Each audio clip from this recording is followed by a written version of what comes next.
안녕하세요. 에드입니다. 손발이 가려워서 봤더니 올챙이 알 같은 수포가 있었던 적 있으시죠? 이게 뭔가 싶다가도 너무 가려워서 알아보면 뭐 로션 발라라, 연고 발라라, 약 먹어라 이런 말만 들어서 답답하신 분들이 많을 건데요. 여기가 한번 간지러우면 너무 간지러워서 안 긁고는 사실 못 베기거든요. 안 겪어본 사람들은 이 고통을 잘 모르더라고요. 그리고 수포 생긴 거 터트리면 나아질까 생각하셨을 수도 있는데요. 그래서 오늘은 이렇게 손발에 생기는 수포가 뭔지, 왜 이런 곳에 생기고, 왜 유달리 가려운지, 그리고 어떻게 하면 해결할 수 있는지에 대해서 말씀드리겠습니다. 첫 번째로 수포를 일으키는 이것입니다. 손발에 수포가 생기면 대부분은 무좀부터 떠올리게 됩니다. 실제로 무좀은 굉장히 흔한 병이거든요. 무좀은 전 세계 인구의 약 15% 이상이 경험하는 매우 흔한 곰팡이 감염 질환입니다. 그래서 발에 수포가 생기면 일단 무좀이라고 생각하는 게 자연스럽기도 해요. 하지만 여기서 중요한 포인트가 있습니다. 한포지는 전체 인구 기준으로 약 1에서 3% 정도의 유병률을 보이는데요. 무좀보다는 적지만 실제로 수포로 병원을 찾은 사람들 중엔 한포진으로 진단되는 비율이 꽤 높습니다. 특히 수포가 발가락 사이가 아니라 발바닥, 발 옆면, 그리고 손바닥에 생겼다면 무좀보다는 한포진 가능성이 훨씬 높습니다. 그래서 빨리 진단을 받는 게 중요한 것이죠. 그리고 더 중요한 점은 한포진이 무좀보다 훨씬 까다로운 병이라는 겁니다. 그래서 오늘은 이 영상에서는 이 한포진을 집중적으로 다뤄보려고 합니다. 두 번째로 한포진이 생기는 이유입니다. 한포진은 전염성도 없고 곰팡이도 아니고 바이러스도 아닙니다. 면역 시스템의 이상 반응으로 인해 피부 깊은 곳에서 수포가 생기는 병이에요. 그래서 치료가 더 어렵습니다. 특히 땀이 많은 체질, 스트레스, 수면 부족, 과로, 아토피나 알레르기 체질인 경우에 피부 장벽이 무너지면서 쉽게 생길 수 있습니다. 또 한포진 수포는 피부 깊은 층에서 생기기 때문에 가려움이 정말 심하고 긁거나 터뜨리고 싶은 충동이 강해져요. 참고로 이런 얘기를 하는 사람도 있더라고요. 손발에 땀이 많이 나서 생기는 거니까 다한증을 치료하면 낫지 않나 하고 말이죠. 실제로 땀이 많은 건 악화 요인이 될 수는 있습니다. 하지만 직접적인 원인은 아닙니다. 다한증 수술이나 어떤 보톡스 같은 걸 했는데도 한포진이 반복되는 경우가 많기 때문인데요. 따라서 이거는 땀이 아니라, 땀 때문에 생기는 병이 아니라 면역 반응의 문제라고 볼 수 있습니다. 그래서 피부 자극에도 버틸 수 있는 상태로 회복하도록 도와주는 게 핵심이라고 할 수 있죠. 그리고 가장 중요한 것 중 하나는 수포를 터트리면 피부가 손상되고 그 틈으로 세균이 들어가 2차 감염이 생긴다는 겁니다. 그러면 증상이 더 악화되고 주변으로 퍼지기도 하죠. 그래서 한포진은 초기 대응이 아주 중요하고 무엇보다 생활습관 관리가 병행돼야 하는 병입니다. 세 번째로 한포진 치료 방법입니다. 한포진 치료는 단순히 연고 하나 바르는 걸로 끝나지 않습니다. 단계별로 접근해야 되죠.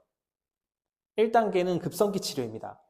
수포가 올라오면서 가려움이 심한 시기에는 국소 스테로이드 연고를 사용해서 염증 반응을 빨리 잡아야 됩니다.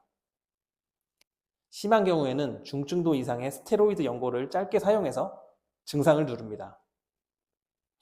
이걸 망설이면 오히려 낫는데 더 시간이 오래 걸릴 수도 있어요. 가려움이 너무 심하면 항히스타민제를 같이 쓰기도 합니다. 2단계는 유지기 치료입니다. 급성 증상이 가라앉으면 스테로이드는 줄이고 보습제와 피부장벽 회복 연고를 중심으로 바꾸면 됩니다. 이때 비스테로이드 항염 연고도 사용될 수 있어요. 동시에 피부를 자극하는 환경도 철저히 피해야 재발을 막을 수 있습니다. 그런데 최근에는 기존 방식 외에도 새로운 치료 방법이 등장하고 있다고 하는데요. 대표적인 게 JAK 억제제라는 면역 조절 약물이라고 하더라고요. 아토피나 자가 면역 질환에 쓰이던 약인데 최근엔 심한 한포진 환자에게 효과를 보인 사례들이 국외 논문에 보고되고 있다고 합니다. 물론 아직은 모든 사람들에게 권장되는 치료는 아니고 전문의의 판단이 필요하지만 이런 흐름을 보면 한포진도 언젠가는 보다 효과적이고 근본적인 치료가 가능해질 수 있다는 어떤 희망을 가질 수 있는 부분입니다. 네 번째로 재발을 막는 생활관리입니다. 재발을 막으려면 생활관리가 필수예요. 첫 번째는 보습입니다. 씻고 나면 1, 2분 안에 보습제를 꼭 발라주세요. 물기는 문질러서 수건으로 문지르지 말고 톡톡 닦아주시고 크림이나 연고 타입의 보습제가 수분이 오랫동안 유지될 수 있도록 도와줍니다. 하루 2회 이상 손 씻을 때마다 추가로 보습해 주시는 것도 좋습니다. 두 번째는 자극 피하기입니다. 설거지나 청소할 때 고무장갑은 필수로 착용하시고 장시간 장갑을 착용할 시에는 면장갑을 덧대서 사용하시는 걸 추천합니다. 세제나 샴푸는 약산성이나 무향 제품으로 교체하시고 젖은 양말 오래 신지 않기라던가 통풍 잘 되는 신발을 선택하는 것도 방법입니다. 세 번째는 식습관 조절입니다. 기름진 음식이나 밀가루, 술, 인스턴트, 초콜릿, 커피나 가공식품 같은 것들은 웬만하면 피해주세요.